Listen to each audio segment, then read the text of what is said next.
Three types of purity. శుద్ధత, శుద్ధంగా ఉండాలి 3 లెవెల్స్ లో. ఒక కథతో మొదలెడుతున్నారు గురుదేవులు. ఏమని? ఒక స్టూడెంట్ క్లాస్ లో కూర్చున్నాడు. టీచరు చెప్తున్నారనమాట కథ.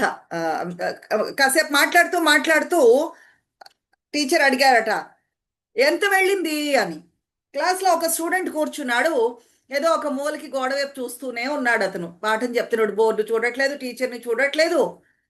అప్పుడు టీచర్ ఎంత వెళ్ళింది అనగానే స్టూడెంట్ చెప్పాట వెంటనే, "ఆ, అంతా వెళ్ళిపోయింది, బాడీ తోకొకటే బయట ఉంది" అన్నట్ట. ఆ ప్రశ్నకి సమాధానం ఎంత చక్కగా సరిపోయిందో చూడండి. గురువుగారు, టీచర్ అడిగింది ఏంటి? బొర్రలోకి ఎంత వెళ్ళిందిరా నేను చెప్పిన పాఠము అని. స్టూడెంట్ ఎంత వెళ్ళింది అంటే బాడీ అంతా వెళ్ళిపోయింది, తోక ఒకటే ఉంది. మాటలు అలా ఉంటాయి అని చెప్తూ సైలెన్స్ ప్రోగ్రామ్ చేస్తూ ఉంటామే మనము. మౌనంలో ఉండాలి అంటే మొదట కాస్త పేపర్లో రాయడం మొదలు పెడతారు మౌనంలో కాస్త.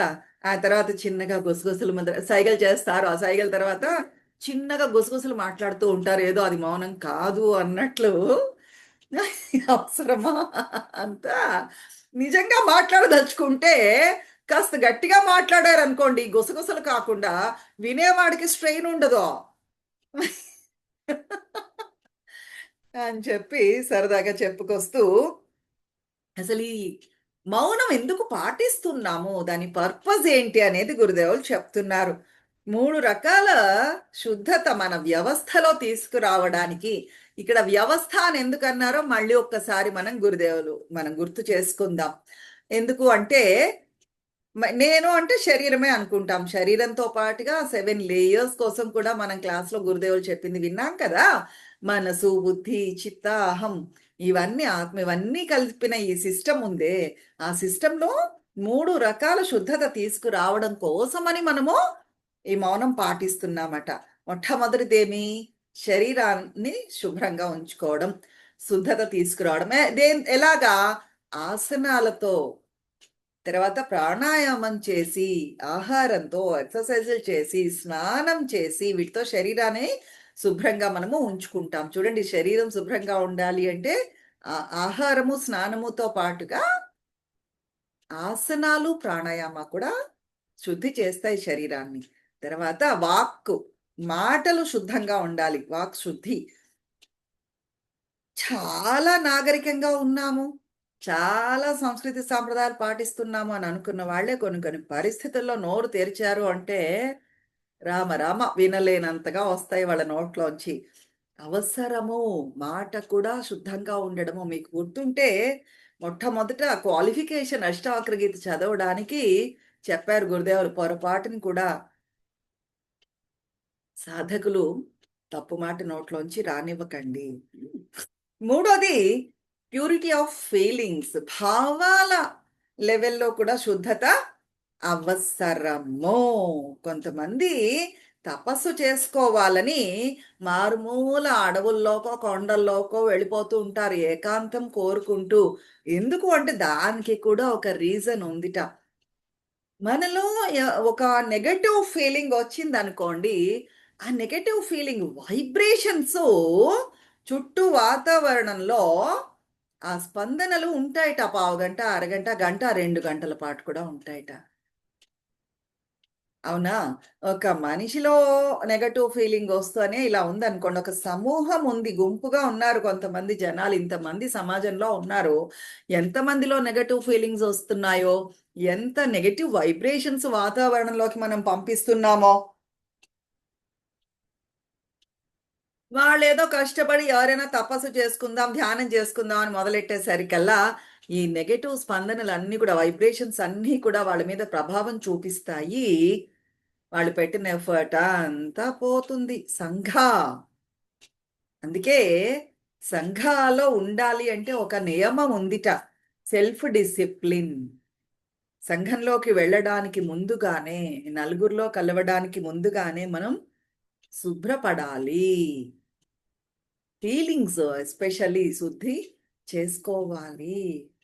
మనిషి కనిపిస్తే కష్టాలన్నీ చెప్పేసుకుంటూ ఉంటారు కొంతమంది. ఊరికే నెగెటివే, నెగెటివే. ఏది లోటుందో జీవితంలో అదే మాట్లాడుతూ ఉంటారు. ఇక్కడ గురుదేవులు చూడండి, కష్టం వస్తే భగవంతుడికి చెప్పుకోండి. సంతోషం ఉంటే నలుగురికి పంచండి అంటూ ఉంటారు గురువుగారు. మనిషి కనిపిస్తే కష్టాలే గాదు. అవునా? డిసిప్లిన్ ఉండాలి. ముందు ఇంటి దగ్గర బయలుదేరే ముందే గుంపులోకి వెళ్ళాలి అనుకునే ముందే సుదర్శన క్రియ చేయండి, సహసమాధి ధ్యానం చేయండి, శుద్ధి చేసుకోండి. ఏమన్నా నెగెటివ్ ఉండొచ్చు జీవితంలో. గురుదేవులకి సమర్పణ చేసేసి అప్పుడు సంఘంలోకి వెళ్ళాల్సిన అవసరం ఉంది. ఆ డిసిప్లిన్ అనేది కంపల్సరీగా ఉంది అని చెప్తున్నారు గురుదేవులు ఇక్కడ. ఓకే, గురువు ఉన్నాడు ఎందుకు? మీ కష్టాలు తీర్చడానికే. మీలో ఏమైనా నెగటివిటీ ఉంటే ఆ శుద్ధి చేసేస్తాడు గురువు. కాకపోతే ఇదే పనా మళ్ళీ మళ్ళీ మళ్ళీ మళ్ళీ మళ్ళీ మళ్ళీ ఎంతకని చేస్తారు గురువుగారు ఇదే పని? మాట్లాడితే జయ గురుదేవ్ జయ గురుదేవ్, గురుజీ చూసుకోండి, గురుజీ చూసుకోండి, జయ గురుదేవ్ గురుజీ. చిన్నవే, చీమ కుడితే చాలు గురుజీ, చీమ కుడితే చాలు గురుజీ, దోమ కుడితే చాలు గురుజీ, అన్నిటికీ గురుజీ. ఎంతకని? ఇదొక పెద్ద తలనొప్పి అయిపోతుందా గురుదేవులకి? ఆ క్రమశిక్షణ లేకపోతే ఎలా ఉంటుంది అంటే, రథాన్నెక్కి గుర్రాలున్నాయి. ఒక్కొక్క గుర్రము రథం తాలూకు రథానికి కట్టిన గుర్రాలు ఒక్కొక్క గుర్రము ఒక్కొక్క వైపు పెడుతూ ఉంటే రథం ఎక్కడికి ఎడుతుంది? ఎక్కడికి వెళ్ళదు. గురుదేవులు ఆ గుర్రాలన్నిటినీ ఒకే డైరెక్షన్లోకి లాక్కొచ్చి నడిపించడానికి హ్యాండిల్ చేయడం అనేది ఎంత ఇదో చూడండి. ఒక్క మన మనసుని మనము హ్యాండిల్ చేసుకోవడమే, మన ఫీలింగ్స్ని అదుపులో ఉంచుకోవడమే, మనలో నెగటివ్ ఫీలింగ్స్ని అదుపులో ఉంచుకోవడమే మనకి ఎంత కష్టమైతే, ఇన్ని మనసుల్ని హ్యాండిల్ చేస్తున్న, ప్రసన్నతని అందిస్తున్న గురువుల్ని ఏమనాలి? నిజంగా ఇంపాసిబుల్ కదా అది. అందుకే మహావీర అన్నారు.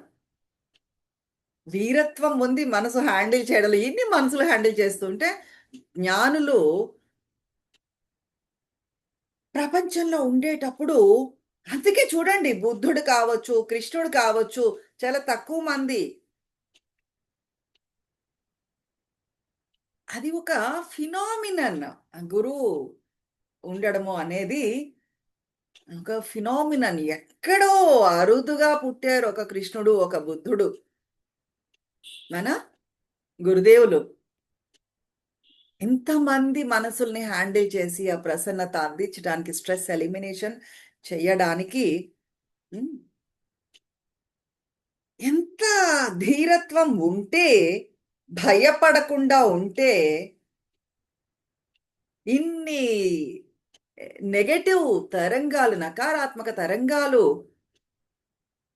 మధ్యలో ఎంత ధీరత్వం ఉంటే నిలబడగలరు. ఎక్కడ చూసినా నెగటివిటీనే ఉన్నా సరే ఆ పాజిటివిటీ మెయింటైన్ చేయడం మహావీర. అందుకే తెలుసా మీకు శివుడిని నీలకంఠ అని ఎందుకు అంటారు అని? చూడండి, ప్రతి దానికి ఒక డిఫరెంట్ యాంగిల్ గురుదేవులు ఇస్తూ ఉంటారు. మంచికి చెడుకి యుద్ధం జరిగిందిట. ఏమది? చిలికేరు మంథనం చేశారు. మంచి చెడు క్షీరసాగరం మంథనం అన్నారు కదా.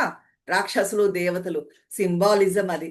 మంచికి చెడుకి మథనం జరిగినప్పుడు, మంథనం జరిగినప్పుడు దైవీ గుణం కలవాళ్ళు ముందు పాయిజన్ వచ్చింది, విషం వచ్చింది. ఆ విషాన్ని ఎవరు తీసుకుందికి భయపడ్డారు. ప్రతి ఒక్కళ్ళు భయపడ్డారు. ఎవరికి కావాలి ఈ విషము? అప్పుడు శివుడు వచ్చాట, గుటుక్కుని ఆ విషాన్ని మింగేశాడు. అంత నెగటివ్ని కూడా మింగేసి కంఠం దగ్గర ఆపేసుకున్నాడు. అందుకు నీలకంఠుడు అయ్యాడు. నెగటివిటీ తీసుకోవడానికి సిద్ధపడ్డ శివుడు నీలకంఠుడు అయ్యాడు. కంఠంలో ఆపేశాడు. దానికి ఇంకొక సంకేతం కూడా ఉందండి, ఇంకొక సిగ్నిఫికెన్స్ ఉంది. మీరు ఎవరికైనా విమర్శ ఇవ్వాలి అంటే కంఠం నుంచి రావాలి. కొంచెం లోతుగా వెళ్ళింది అనుకోండి, అది విషం అయిపోతుంది, విషతుల్యం అవుతుంది. ప్రపంచంలో నలుగురితో కలిసి తిరిగేటప్పుడు మంచి చెడు చూస్తారు. చూసినప్పుడు నా వాళ్ళు అని అనుకుంటే ఆ! విమర్శ మనం అందించాలి. వాళ్ళు ఎదగాలి అనుకుంటే విమర్శ మనం అందించాల్సిందే. "నువ్వు ఈ పని చేశావు." ఇది మనం చాలా సార్లే డిస్కషన్ చేశాము. మనిషిని జడ్జి చెయ్యొద్దు కానీ, వాళ్ళు చేసే పని బావుండలేదు అంటే, "ఇది ఇలా చేశావు, చుట్టుపక్కల వాళ్ళకి ఇబ్బంది అవుతోంది చూడు" అన్న విమర్శ అందించాలి. ఆ విమర్శ ఎలా ఉండాలి? లోతుగా వెళ్ళకూడదు. కంఠం నుంచే ముందుకు పైకి రావాలి అంతే. లోపలికి వెడితే ఆ విషం అయిపోతుంది అది.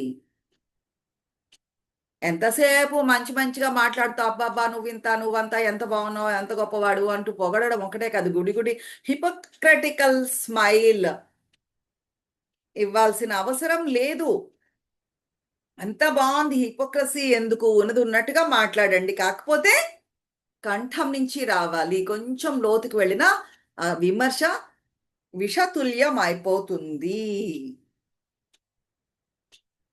ఏమైనా తప్పు చేస్తే చెప్పండి కానీ కరెక్ట్ వేలో చెప్పండి.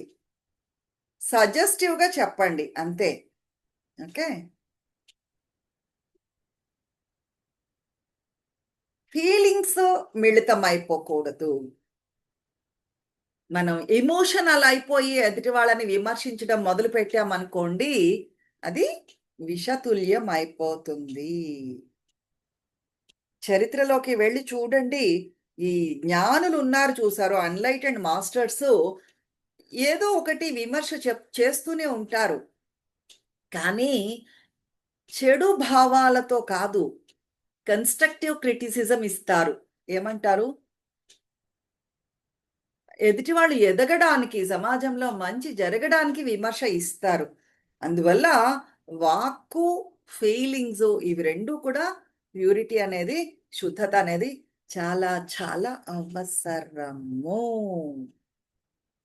జై గురుదేవ్.